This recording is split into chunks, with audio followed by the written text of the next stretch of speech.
Okay. Yeah. Okay.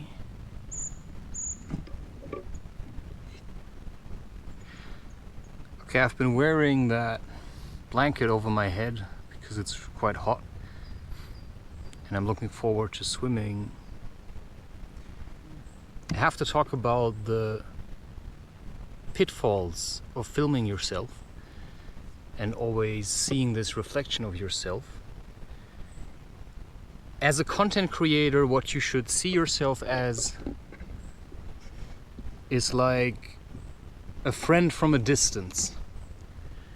You shouldn't do this for yourself necessarily because you cannot love yourself or something.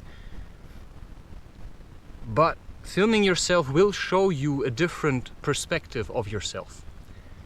But you should never overly identify with filming yourself and then getting likes from filming yourself, because the idea should be that you like creating content. And since a lot of people, they like to see who they're following or supporting, because of course content creation is also in a way a kind of worship.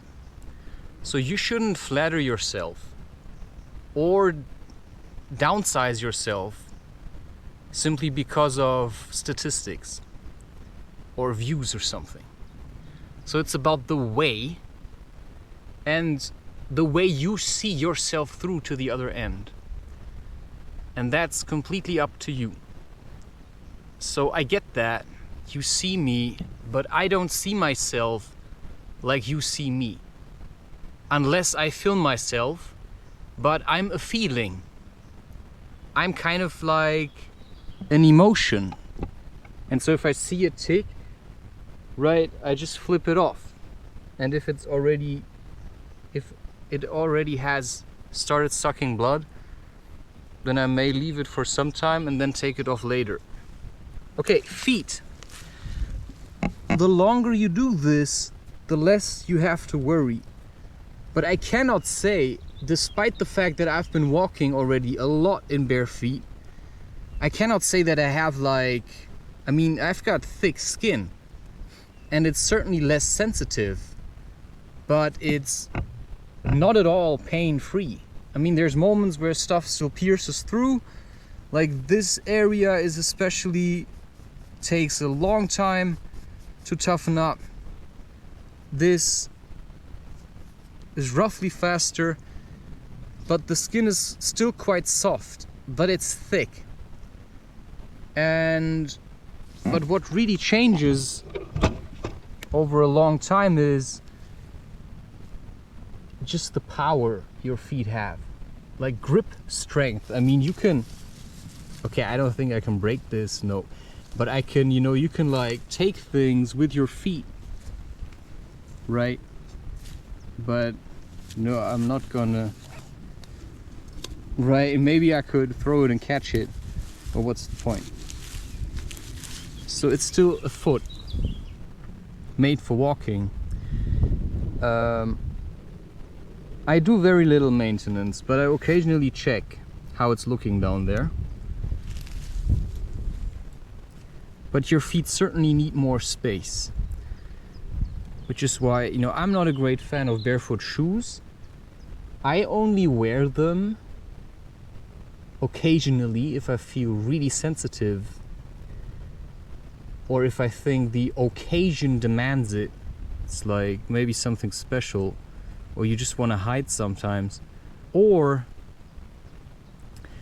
maybe you're just getting bored of bare feet, or it's winter and they put out this salt, then I clearly say, okay, I'll just wear the minimum that I can wear, like really thin barefoot shoes, and that's then it. Because sometimes, let's say now you started creating content, whatever, and now people start, let's say you are in this position. I'm not sure what my position in this would be if I were in such a position, which I am not really at the moment. But let's say people would ask you to appear on shows or something. What would you do? Would you go there and have them flatter you? You know, smile at their compliments like, oh, ha, ha, ha. I mean, I wouldn't go there probably in bare feet. I'd probably just wear some kind of casual shoes, my barefoot shoes, they're just black. I'll just wear some casual clothes, and then I'd just go there and see what this is about. And I'd probably do this once, maximum twice, and then they'd probably never see me again, right? Because I'm kind of like, sometimes you just want to see what it's like, but maybe it's a bit like anal sex. You don't really have to have it to know that it's shit, right? It's not made for this. This is also a sign of boredom. I mean, you can add more interesting things to your sexual play than, you know, having to go into all kinds of holes.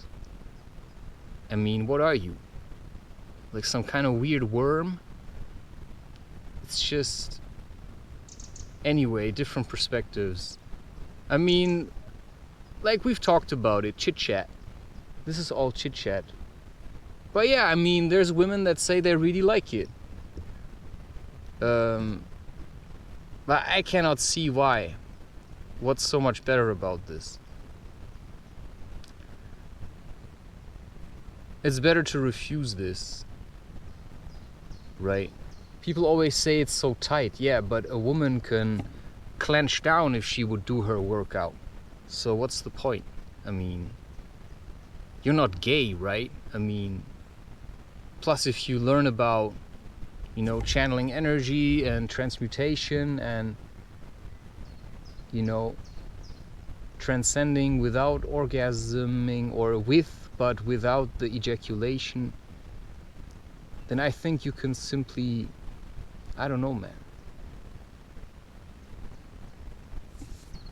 Or if you're afraid of children, just focus on the foreplay. And then just learn restraint. And then just do the real deal when you say, okay, I think we're working towards a child again. Because you don't know when the child is gonna come. You know? I don't know, man. It also really depends on the woman. Plus, what happens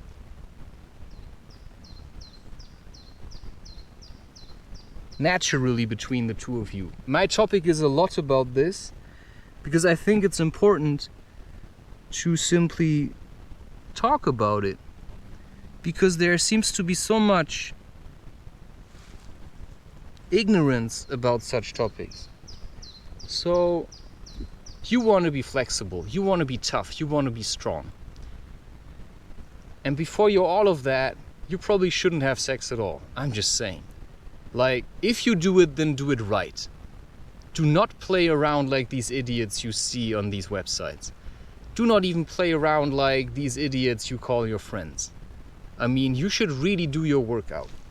If somebody tries to talk you into anal sex, they're just making fun of you. Right? If somebody tries to talk you into threesomes, they're just making fun of you. A threesome will absolutely destroy the relationship that you have. If your wife asks you to have a threesome, no matter with who, she's just testing you. She wants to see if you're strong or weak. If you're weak, you're gonna give in. When you're strong, you're gonna say no. Right? Because the moment you invite a third person into the bed, including a camera, the relationship is, you know, it's like that's a breakup. It's the early stages of, you know, we're gonna separate. That's just a fact. So you have to be on top of these things, right?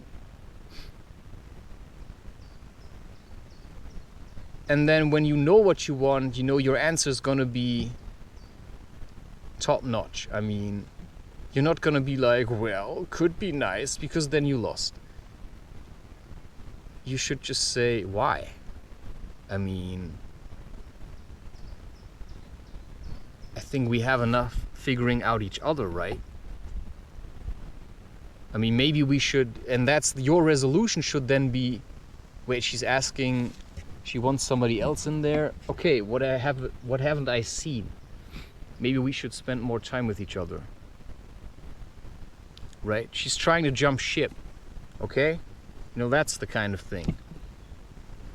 And maybe you're trying to jump ship, and that's why she's suggesting it. Maybe she says it because she does really love you, and she would like to please you, but she doesn't know how, and you're not challenging her enough. But that also depends, right? I mean, how much you can ask of someone. There's people who are simply too weak or too heavy. They cannot let go into whatever you're letting go into. So maybe you're now in a relationship and it's simply different, right? You're not like twins. You're more like a walrus and a praying mantis, and you just realized it now, you know? But maybe it's just projection, right? Maybe it's just your own fear. Maybe she's a walrus and I'm a praying mantis. You know, I don't know, but I mean, these things happen, right? If you have a really distorted self-image and you just took the first thing that crawled past you or crawled into your space or whatever, well, there you go, right? You were really impatient. I waited a long time, right? I waited a long time.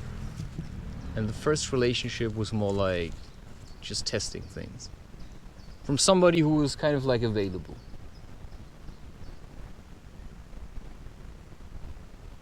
So at some point you should get more serious. I'm just saying. Okay? Wait, what was this now? Oh, just some random stuff in between. Cheers.